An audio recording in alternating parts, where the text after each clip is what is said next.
ಈ ಮಳೆ ಮತ್ತು ಚಳಿಗೆ ಈ ಥರದ್ದು ಬಿಸಿ ಬಿಸಿಯಾಗಿರೋದು ಏನಾದರೂ ಉಣ್ಬೇಕು ತಿನ್ನಬೇಕು ಅಂತ ಅನಿಸುತ್ತಲ್ಲ, ನನಗಂತರೂ ಅನಿಸುತ್ತೆ.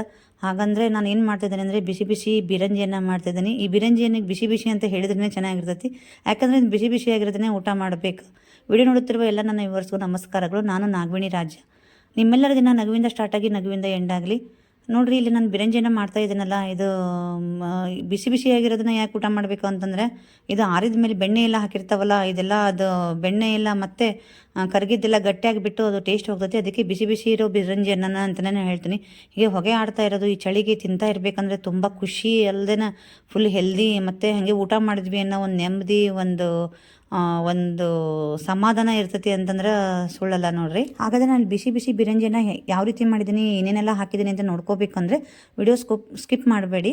ಅಂದರೆ ವಿಡಿಯೋ ಸ್ಕಿಪ್ ಮಾಡಿದರೆ ನಿಮಗೆ ಗೊತ್ತಾಗಲ್ಲ ನಾನು ಏನು ಹಾಕಿ ಮಾಡಿದೆ ಅಂತ. ಇಲ್ಲಿ ಒಗ್ಗರಣೆ ಪಾತ್ರೆ ಇಟ್ಕೊಂಡ್ಬಿಟ್ಟು ನಾನು ಕೆಲವೊಂದು ಮಸಾಲ ಐಟಮ್ನ ನಾನು ಇಲ್ಲಿ ಫ್ರೈ ಮಾಡ್ಕೋತಾ ಇದ್ದೀನಿ.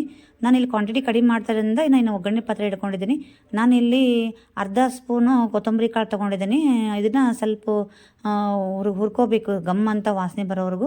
ಹಾಗೆ ಇಲ್ಲಿ ನಾನು ಒಂದು 2 ಏಲಕ್ಕಿ ಕಾಯಿ ತೊಗೊಂಡಿದ್ದೀನಿ. ನಾನು ಹೇಳಿದ್ದೀನಿ ಪ್ರಮಾಣ ಕಡಿಮೆ ಮಾಡ್ತಾಯಿದ್ದೀನಿ. ನಿಮಗೆ ಎಷ್ಟು ಬೇಕು ನೋಡು ಕ್ವಾಂಟಿಟಿ, ಅದ್ರ ಮೇಲೆ ಇಲ್ಲಿ ಡಬಲ್ ಮಾಡ್ಕೊತಾ ಹೋಗ್ರಿ. ನಾನು ಇಲ್ಲೊಂದು ಇಬ್ಬರಿಗೆ ಆಗೋ ಅಷ್ಟು ನಾನು ಮಾಡ್ತಾಯಿದ್ದೀನಿ. ಹಾಗೆ ಇಲ್ಲೊಂದು 3 ಲವಂಗ ತೊಗೊಂಡಿದ್ದೀನಿ, ಮತ್ತು 2 ಇಂಚಷ್ಟು ನಾನು ಚಕ್ಕಿ ತೊಗೊಂಡಿದ್ದೀನಿ. ಇದನ್ನು ಚೆನ್ನಾಗಿ ಇವನ್ನ ಫ್ರೈ ಮಾಡ್ಕೊತೀನಿ, ಗಮ್ ಅಂತ ವಾಸನೆ ಬರೋವರೆಗೂ.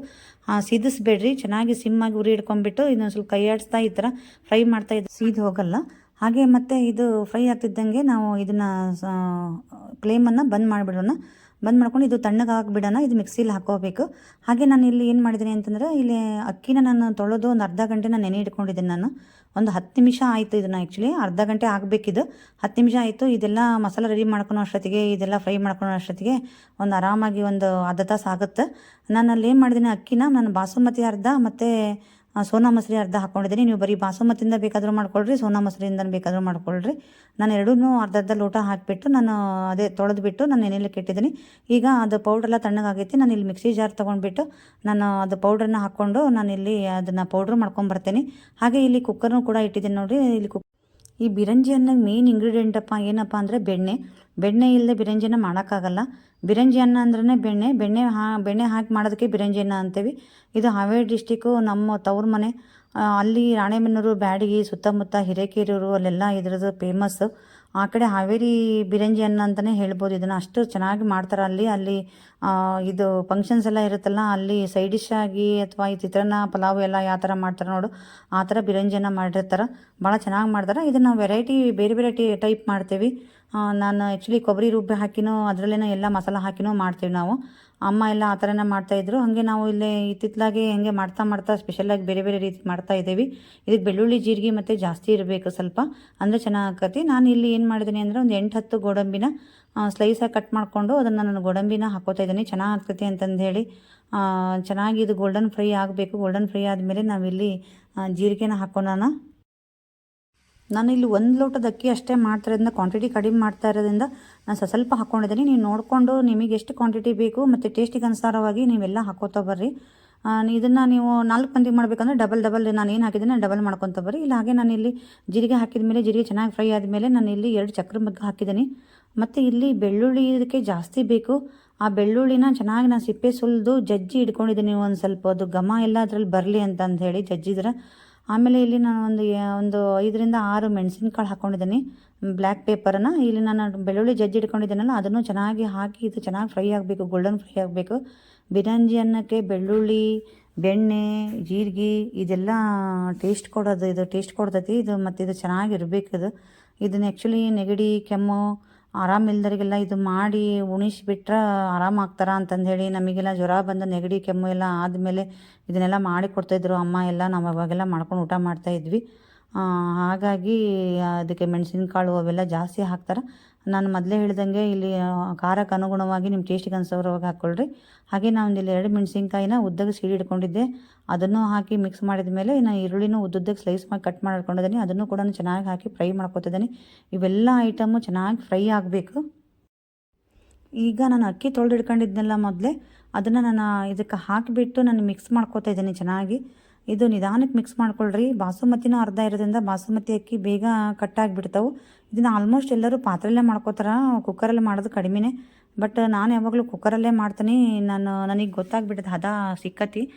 ನಾನು ಹಾಗಾಗಿ ನಾನು ಇದರಲ್ಲೇ ಮಾಡ್ಕೋತೀನಿ. ಈಗ ನಿಧಾನಕ್ಕೆ ಮಿಕ್ಸ್ ಮಾಡ್ಕೊಳ್ಳೋಣ. ಈಗ ನಾವು ಪೌಡ್ರ್ ಮಾಡ್ಕೊಂಡಿರೋ ಮಸಾಲ ಮತ್ತು ಉಪ್ಪನ್ನು ಹಾಕಿ ಸರಿ ಮಿಕ್ಸ್ ಮಾಡೋಣ. ಮತ್ತು ಪದೇ ಪದೇ ಮಿಕ್ಸ್ ಮಾಡ್ಕೊಳ್ಳೋದ್ರಿಂದ ಮತ್ತೆ ಅಕ್ಕಿ ಎಲ್ಲ ಬ್ರೇಕ್ ಆಗಿಬಿಡ್ತಾವೆ. ಅದ್ರ ಸಂಬಂಧ ನಾನು ಇಲ್ಲಿ ಉಪ್ಪು ಮತ್ತು ಅದು ಮಸಾಲ ಎಲ್ಲ ಪೌಡ್ರ್ ಮಾಡ್ಕೊಂಡಿದ್ದೆನಲ್ಲ ಅದನ್ನು ಹಾಕ್ತಾಯಿದ್ದೀನಿ. ಆ ಮಸಾಲ ನಿಮಗೆ ಜಾಸ್ತಿ ಅನ್ನಿಸ್ತಂದ್ರೆ ಸ್ವಲ್ಪ ಬಿಡ್ಕೋಬೋದು. ಮತ್ತು ನೀವು ಬೇರೆ ಏನಾರು ಅಡುಗೆ ಮಾಡ್ಕೋಬೇಕಾದ್ರೆ ಮಾಡ್ಕೋಬೋದು.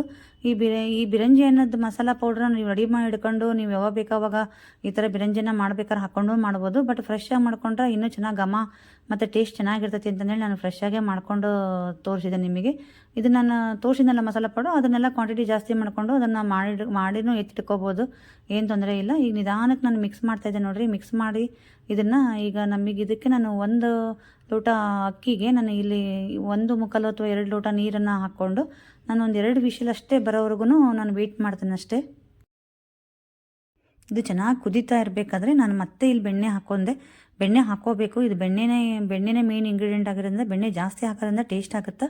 ಇಲ್ಲಿ ಮತ್ತೆ ನಾನು ಇಲ್ಲಿ ಸ್ವಲ್ಪ 1 ಟೇಬಲ್ ಸ್ಪೂನ್ ಅಷ್ಟು ನಾನು ಬೆಣ್ಣೆ ಹಾಕ್ಕೊಂಬಿಟ್ಟು ಇದನ್ನು ಚೆನ್ನಾಗಿ ಒಂದು ಸ್ವಲ್ಪ ಮಿಕ್ಸ್ ಮಾಡಿ ಅದು ಬೆಣ್ಣೆ ಕರಗಲಿಕ್ಕೆ ಮಾಡಿಬಿಟ್ಟು ಇವಾಗ ನಾನು ಲಿಡ್ ಕ್ಲೋಸ್ ಮಾಡ್ತೀನಿ. ನಾನು ಮೊದಲೇ ಹೇಳಿದಂಗೆ ಇದು ಬಿರಂಜಿನ ಇನ್ನೊಂದು ಟೈಪ್ ಮಾಡ್ಬೋದು. ಏನಪ್ಪ ಅಂದ್ರೆ ಇದು ಒಂದು ಸ್ವಲ್ಪ ಕಾಯಿ ತುರಿನ ತೊಗೊಂಡ್ಬಿಟ್ಟು ಕೊಬ್ಬರಿ ತೊಗೊಂಡ್ಬಿಟ್ಟು ಅದಕ್ಕೆ ಇವೇನು ಮಸಾಲ ಹಾಕಿದ್ವಲ್ಲ ಅದಕ್ಕೆ ಆ ಕೊಬ್ಬರಿಲ್ಲ ಹಾಕ್ಕೊಂಡ್ಬಿಟ್ಟು ರುಬ್ಬಿ ಈರುಳ್ಳಿ ಒಗ್ಗರಣೆ ಅಥವಾ ಬೆಳ್ಳುಳ್ಳಿ ಒಗ್ಗರಣೆ ಕೊಟ್ಬಿಟ್ಟು ಕೂಡ ಮಾಡ್ಬೋದು. ಇಲ್ಲಿ ನೋಡಿರಿ ನಾನು ಮಾಡಿದ್ನೆಲ್ಲ ಇಲ್ಲೊಂದು 2 ವಿಷಲ್ ಬಂತು. ಎಷ್ಟು ಚೆನ್ನಾಗಾಗೈತಿ ನೋಡಿರಿ. ಆ ಚಕ್ರ ಮಗ್ಗು ಕೂಡ ಎಷ್ಟು ಚೆನ್ನಾಗಿ ಮೇಲೆ ಬಂದಿದ್ದಾವೆ ಒಂಥರ ಡಿಸೈನ್ ಮಾಡ್ದಂಗೆ.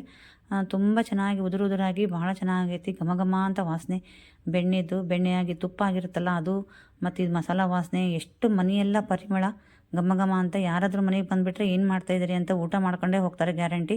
ನಮ್ಮ ಮನೆಯವರು ಬಂದು ಕೇಳಿದರು ಏನು ಮಾಡ್ತಿದೆಯಾ, ಭಾಳ ಚೆನ್ನಾಗಿ ವಾಸನೆ ಬರ್ತಾಯಿದೆ ಅಂತಂದು ಹೇಳಿ. ಹಾಗೆ ಈ ಬಿರಂಜಿಯನ್ನು ಬೆಳಗ್ಗೆ ಟಿಫಿನಿಗೆ ಮಾಡ್ಬೋದು, ಮಧ್ಯಾಹ್ನ ಊಟಕ್ಕೆ ಮಾಡ್ಬೋದು. ಹಾಗೆ ಈಗ ಮಳೆ ಮತ್ತು ಚಳಿ ಜಾಸ್ತಿ ಇರೋದ್ರಿಂದ ರಾತ್ರಿ ಊಟಕ್ಕಂತೂ ತುಂಬ ಚೆನ್ನಾಗಿರ್ತೈತಿ. ಮತ್ತು ಏನಪ್ಪ ಅಂತಂದ್ರೆ ಇದು ಬಿರಂಜಿನ ಜೊತೆಗೆ ಬೆಸ್ಟ್ ಕಾಂಬಿನೇಷನ್ ಅಂತಂದರೆ ಬದನೇಕಾಯಿ ಎಣ್ಗಾಯಿ. ಅದು ಬದನೇಕಾಯಿ ಎಣ್ಗಾಯಿ ಜೊತೆಗೆ ಬಿರಂಜಿಯನ್ನು ಊಟ ಮಾಡಿಬಿಟ್ರೆ ಸ್ವರ್ಗ ಸುಖನೇ ಅಂತ ಹೇಳ್ಬೋದು. ಬಿಸಿಯಾಗಿರೋ ಬಿರಂಜಿಯನ್ನು ನಾನಿಲ್ಲಿ ಸರ್ವ್ ಮಾಡ್ತಾಯಿದ್ದೆ. ಈ ವಿಡಿಯೋ ನಿಮಗೆ ಸ್ವಲ್ಪನಾದರೂ ಇಷ್ಟ ಆದರೆ ಲೈಕ್ ಮಾಡಿ ನಾನು ಮಾಡಿರೋ ಬಿರಂಜಿಯನ್ನು. ಹಾಗೆ ಕಮೆಂಟ್ ಮಾಡಿ ಹೇಗಿತ್ತು ಅಂತ. ಮತ್ತು ನೀವು ಹೇಗೆ ಮಾಡ್ತೀರಿ ಬಿರಂಜಿಯನ್ನು ಅಂತಂದೇಳಿ ನನಗೆ ಕಮೆಂಟ್ ಮೂಲಕ ತಿಳಿಸಿ. ನಿಮ್ಮ ಫ್ರೆಂಡ್ಸಿಗೆಲ್ಲ ಶೇರ್ ಮಾಡಿ. ಇನ್ನೂ ನನ್ನ ಚಾನಲ್ ಸಬ್ಸ್ಕ್ರೈಬ್ ಆಗಿಲ್ಲ, ಹೊಸೊಬ್ಬರು ನೀವು ಇನ್ನೂ ಅಂತಂದರೆ ಪ್ಲೀಸ್ ಸಬ್ಸ್ಕ್ರೈಬ್ ಆಗಿ. ನಿಮ್ಮೆಲ್ಲರ ಸಪೋರ್ಟು ನನಗೆ ತುಂಬ ಹೆಲ್ಪ್ ಆಗ್ತಾಯಿದೆ.